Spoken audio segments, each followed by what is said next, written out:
అందరికీ హెల్తీగా, టేస్టీగా అండ్ కొంచెం లెంతీ ప్రాసెసే కానీ మస్తు హెల్తీ.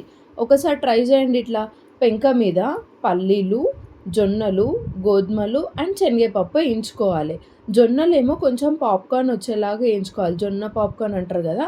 అది క్లాత్‌తోని వేయించుకుంటుంటే ఆటోమేటిక్‌గా పాప్‌కార్న్ అదే వస్తది. ఇప్పుడు ఒక ప్లేట్‌ల ఎండు కొబ్బరిని తురిమి దాంట్లో వేసుకొని, ఇవన్నీ చల్లగయిన తర్వాత పౌడర్ చేసుకొని వేసుకోవడమే.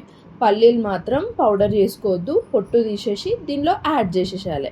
ఇప్పుడు చక్కెర పాకం కోసం మీరు బెల్లం కూడా యూజ్ చేసుకోవచ్చు. నేను షుగర్ యూజ్ చేసిన. ఒక 2 గ్లాసెస్ అంత షుగర్ వేసుకొని, 1 గ్లాస్ వాటర్ వేసుకొని, ఒకటే ఒక తీగ పాకం వచ్చిన తర్వాత కొంచెం ఇలాచీ పౌడర్ వేసి దీనిలో మిక్స్ చేసుకొని హ్యాండ్స్‌కి ఘీ అప్లై చేసుకొని లడ్డూల్లాగా చుట్టుకొని తినేయడమే. మస్తు టేస్టీ, మస్తు హెల్తీ.